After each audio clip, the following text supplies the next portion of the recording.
ఈరోజు 35 ఏళ్ళు ప్రభుత్వ ఉద్యోగం చేసి 35 ఏళ్ళు కష్టపడి పనిచేసి ఇవాళ రోడ్ల మీద కూర్చోవాల్సినటువంటి పరిస్థితి రావడం నిజంగా చాలా దురదృష్టకరం. అంటే ఇవాళ కాంగ్రెస్ ప్రభుత్వానికి ఉద్యోగులంటే రిటైర్డ్ ఉద్యోగులంటే లెక్కలేనట్టుగా వ్యవహరిస్తూ ఉంది. ఆ రోజు ఎన్నికల ముందేమో చాలా హామీలు ఇచ్చారు. మేము అధికారంలో రాగానే వెంటనే పీఆర్సీని మేము నివేదిక తీసుకుంటాం, పీఆర్సీ అమలు చేస్తామని చెప్పారు. అంతేకాదు పెండింగ్ డిఏలన్నీ క్లియర్ చేస్తామని చెప్పారు. కానీ ఈరోజు పరిస్థితి ఏంటంటే డిఏలు వచ్చింది లేదు, పీఆర్సీ అమలైంది లేదు. కనీసం రిటైర్డ్ ఉద్యోగులకు వాళ్ళు దాచుకున్న డబ్బులు వాళ్ళ డబ్బులు వాళ్ళకి ఇవ్వడానికి కూడా ఈ ప్రభుత్వానికి ఇవాళ మనసు రావడం లేదు.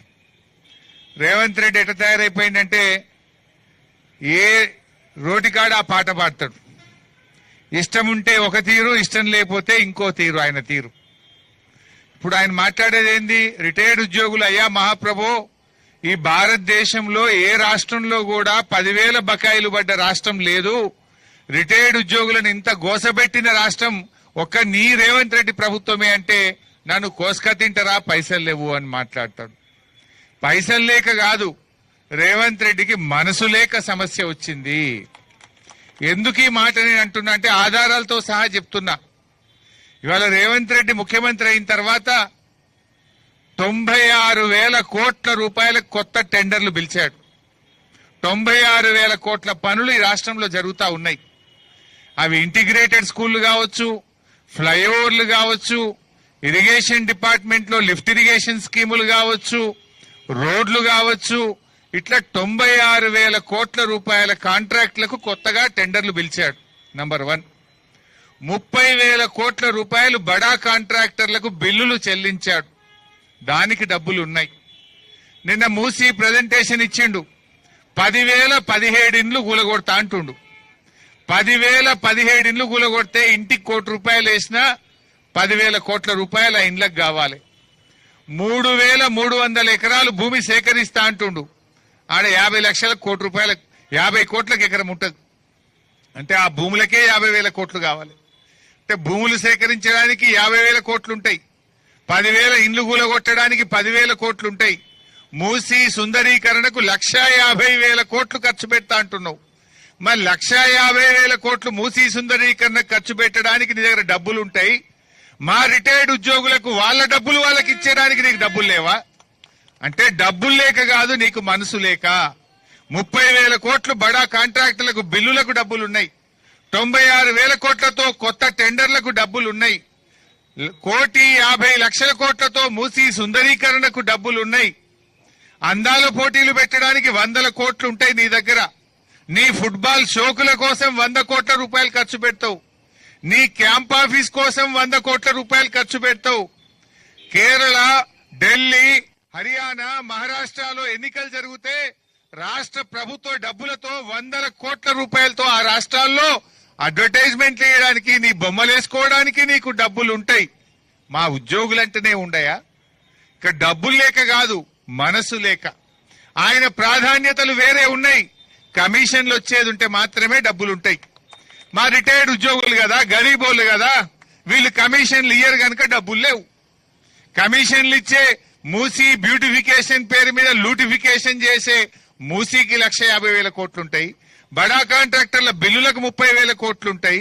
96,000 కోట్ల కాంట్రాక్టులకు కొత్త టెండర్లు పిలవడానికి డబ్బులుంటాయి. నీకు కేవలం రైతులకు డబ్బులుండయి, రిటైర్డ్ ఉద్యోగులంటేనే డబ్బులు లేనటువంటి పరిస్థితి. ఆయన బట్టి విక్రమార్క మాట్లాడితే అన్ని అబద్దాలే.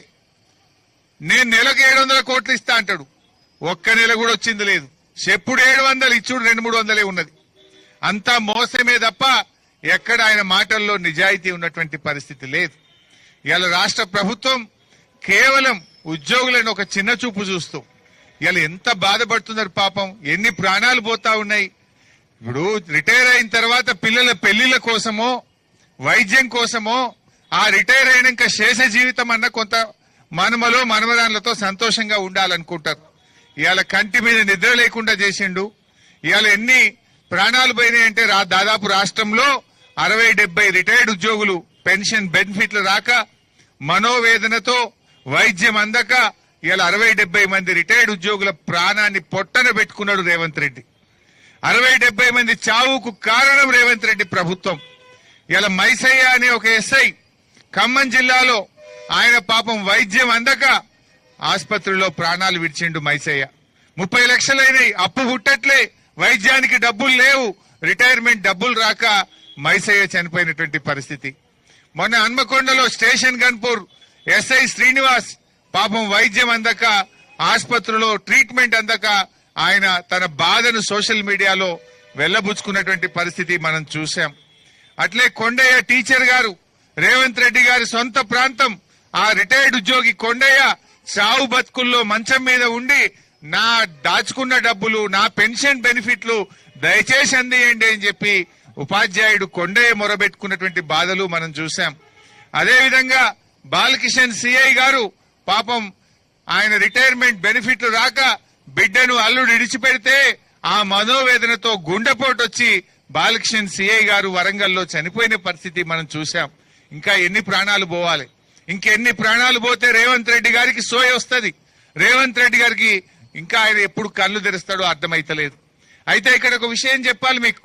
తెలంగాణ వచ్చిన తర్వాత మరి బీఆర్ఎస్ ప్రభుత్వం ఉన్నప్పుడు 92,582 మంది ఉద్యోగులు రిటైర్ అయ్యారు.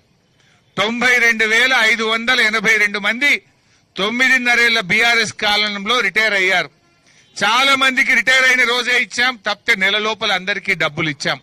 అంటే ఆ రోజు కేసీఆర్ గారు ఇవ్వగలిగినప్పుడు నువ్వెందుకు ఇస్తలేవు? అంటే నీకు మనసు లేదు, నీ ప్రాధాన్యతలు వేరున్నాయి. 2014-15లో 14,698 మంది రిటైర్ అయినరు.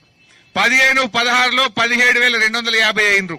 అదేవిధంగా 17-18లో 18,591, 18-19లో 13,651, 19-20లో 7,414, 20-21లో 8,344, 21-22లో 9,337. ఇట్లా ప్రతి సంవత్సరం కలిపి 92,582 మంది ఉద్యోగులు బీఆర్ఎస్ పాలనలో రిటైర్ అయినరు. ఆ రోజు కేసీఆర్ గారు రిటైర్డ్ ఉద్యోగులకు రావాల్సిన బకాయిలు ఎప్పటికప్పుడే ఆనాడు బీఆర్ఎస్ ప్రభుత్వం చెల్లించింది. ఇవాళ రేవంత్ రెడ్డి చెల్లించకపోవడానికి కమిషన్లు రావు గనుకనే ఇవాళ ఆయన రిటైర్డ్ ఉద్యోగులకు బెనిఫిట్లు ఇవ్వకుండా ఇవాళ ఇబ్బంది పెడుతున్నటువంటి పరిస్థితి మనందరం కూడా చూస్తా ఉన్నాం. ముఖ్యంగా ఈ ప్రభుత్వం ఎంత దుర్మార్గంగా ఉందంటే పీఆర్సీ కమిషన్ రిపోర్ట్ అయితే వస్తలేదు, దాన్ని అడగకుండానే ఎక్స్టెన్షన్ ఇస్తున్నారు. ఈ రిపోర్ట్ వస్తే పైసలు ఇవ్వాల్సి వస్తుందని, జీతాలు పెంచవలసి వస్తుందని పీఆర్సీ కమిషన్ కు ఆటోమేటిక్ ఎక్స్టెన్షన్లు ఇస్తా ఉన్నారు. అదే విద్యా కమిషన్ రిపోర్ట్ వచ్చింది. అదెంత గొప్ప రిపోర్ట్ అంటే టీచర్లకు జీతాలు ఎక్కువ ఉన్నాయి, తక్కువ చేయమంటుంది. నీ పని విద్యా కమిషన్ రిపోర్టా, జీతాల రిపోర్టా? జీతాలకు రిపోర్ట్ ఇవ్వాల్సి ఉంటే నువ్వు అది పీఆర్సీ ఇస్తుంది, విద్యా కమిషన్ ఎందుకు ఇవ్వాలి? అంటే ఉపాధ్యాయులను తక్కువ చేసి చూపే విధంగా, ఉపాధ్యాయుల యొక్క గౌరవాన్ని తగ్గించే విధంగా ఇవాళ విద్యా కమిషన్ రిపోర్ట్ ఇచ్చింది. అది విద్యా కమిషన్ రిపోర్ట్ కాదు, రేవంత్ రెడ్డి రిపోర్ట్. రేవంత్ రెడ్డి ఆలోచనలకు అనుగుణంగా ఆయన రిపోర్ట్ ఇచ్చినటువంటి పరిస్థితి ఉంది. ఉపాధ్యాయులను చిన్న చూపు చూస్తూ ఉపాధ్యాయులకు జీతాలు ఎక్కువ ఉన్నాయి, తక్కువ చేయాలనేటువంటి రీతిలో ఇవాళ ఉపాధ్యాయులను అవమానపరిచే విధంగా ఆ విద్యా కమిషన్ రిపోర్ట్ ఒకవైపు ఉన్నది. బట్ ఏది ఏమైనా ఈ రిటైర్డ్ ఉద్యోగులకు 10,000 కోట్ల బకాయి అనేది రాష్ట్ర ప్రభుత్వానికి పెద్ద విషయం కాదు. ఇవాళ రేవంత్ రెడ్డి గారు మల్లన్న సాగర్ నుంచి హైదరాబాద్ కు మూసీలో నీళ్లు పోయడానికి 9,000 కోట్లతో టెండర్ పిలిచిండు. ఒక్క మల్లన్న సాగర్ నుంచి మూసీకి తీసుకుపోయే పైప్ లైన్ ముచ్చట కాదు, 20,000 మంది ఉద్యోగులకు పరిష్కారం అయిపోతారు కదా. ఒక్క ప్రాజెక్ట్ విలువ కాదు, మరి దానికి పైసలు ఉన్నాయి కదా నీకు. పైపులు నేను రాంగ చూసుకుంటూ వచ్చిన ఫుల్ స్పీడ్ లో పనులు అవుతున్నాయి, పైపులు అవుతున్నాయి. మరి 9,500 కోట్లతోని మల్లన్న సాగర్ నుంచి నీళ్లు తీసుకుపోయి మూసీలో పోస్తా అంటున్నావు. దానికి పైసలు ఉన్నాయి కానీ మా 20,000 మంది రిటైర్డ్ ఉద్యోగులకు బెనిఫిట్స్ ఇవ్వడానికి మీకు పైసలు లేవా? ఇవాళ కమిషన్ల కోసం ఆ పనులు జరుగుతున్నాయి, ఇక కమిషన్లు రావు గనుకనే ఇవాళ రిటైర్డ్ ఉద్యోగుల ఉసురు పోసుకుంటున్నావు. నేను రిటైర్డ్ ఉద్యోగుల్ని కోరేది ఒక్కటే, ప్రజల్ని చైతన్యపరచండి. ఈ ప్రభుత్వం యొక్క ఫెయిల్యూర్లను ఎండగట్టండి. ఈ ప్రభుత్వం ఏ రకంగా రైతుల్ని మోసం చేసింది. 3 సార్లు రైతు బంద్ వేయలేదు, పంటల బీమా రాలేదు, రైతు బీమా రావడం లేదు, పంటలకు బోనస్ రావడం లేదు. ఇవాళ రుణమాఫీ జరగడం లేదు. రైతుల్ని ఎట్లా మోసం చేసిందో ప్రజలను చైతన్యపరిచే పని చేయండి. ఇవాళ ఉద్యోగులను సంఘటితం చేయండి. ఇవాళ ఆర్టీసీని ప్రభుత్వంలో విలీనం చేస్తామని ఆర్టీసీ ఉద్యోగులను కూడా మోసం చేసిండ్రు. మహాలక్ష్మి ఇస్తామని మహిళల్ని మోసం చేసిండ్రు. ఇలా అన్ని మోసాలే. 6 గ్యారంటీలని బాండ్ పేపర్ల మీద సంతకాలు పెట్టి ఇవాళ ప్రజల్ని మోసం చేసిండ్రు. చివరికి మిమ్మల్ని కూడా మోసం చేస్తా ఉన్నారు. దీనికి ఒకటే, తప్పకుండా మేము అసెంబ్లీలో మీ గొంతుకై ప్రశ్నిస్తాం. మీ గొంతుగా, మీలో ఒకడిగా మీ బాధను తప్పకుండా శాసనసభ వేదికగా ఈ ప్రభుత్వం మీద ఒత్తిడి పెంచుతాం. ప్రభుత్వం మెడలు వంచుతాం. మీ బకాయిలు వచ్చే విధంగా బీఆర్ఎస్ పార్టీ పక్షాన మేము పోరాడతామని చెప్పి మీకు ఈ రోజు హామీ ఇస్తా ఉన్నా. శాసనసభను స్తంభింపజేసైనా సరే ప్రభుత్వం మీద ఒత్తిడి పెట్టి ఈ ప్రభుత్వం మెడలు వంచి మీ బకాయిలు చెల్లించడం కోసం పూర్తి సర్వశక్తులు పెట్టి శాసనసభలో మీ పక్షాన పోరాడతామని చెప్పి రాష్ట్రంలోని రిటైర్డ్ ఉద్యోగులందరికీ నేను ఈ సందర్భంగా హామీ ఇస్తా ఉన్నాం. ఎందుకంటే ఇది చాలా న్యాయమైనటువంటిది. ఈ వయసులో ఈ ఉద్యోగులను మనోవేదన గురి చేయడం మంచిది కాదు. వాళ్ళు ఇలా ప్రశాంతంగా ఉండాల్సిన శేష జీవితం, సుఖంగా పిల్లలతో మనమలతో ఉండాల్సినటువంటి సమయంలో వైద్యానికి డబ్బులు లేక, పిల్లలకు ఇచ్చిన మాట నిలుపుకోలేక ఇవాళ అనేక సూటిపోటి మాటలు పడుతూ ఆ వేదన తట్టుకోలేక గుండెపోటుతో ఇప్పటికే 60 మంది చనిపోయినారు. ఇంకెంతమందిని చంపుతావు రేవంత్ రెడ్డి? చాలదా 60 మందిని పొట్టన పెట్టుకున్న జాలదా నీకు? ఇంకా నీ మనసు కరుగుతలేదా? నీ గుండె కరుగుతలేదా?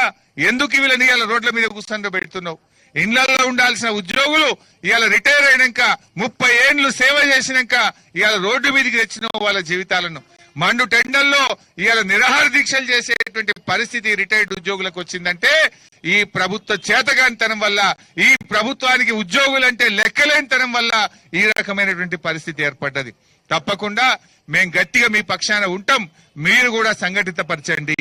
ఇవాళ అన్ని పట్టణాల్లో ఆయన ఏమనుకుంటుండు, మున్సిపాలిటీ ఎన్నికల్లో ఓట్లు పడ్డాయి కదా, వీళ్ళకి ఇస్తే ఎంత, ఇవ్వకపోతే ఎంత అనుకుంటుండు. బిడ్డ నీకు సురుకు పెడితే, నీకు కర్రు కాల్చి వాత పెడితేనే నువ్వు చక్కగా అవుతావు. ఇవాళ మా ఉద్యోగులు, మా రిటైర్డ్ ఉద్యోగులు కూడా సంఘటితమవుతున్నారు. తప్పకుండా నీకు తగిన గుణపాఠం చెప్తారు. జాగ్రత్త.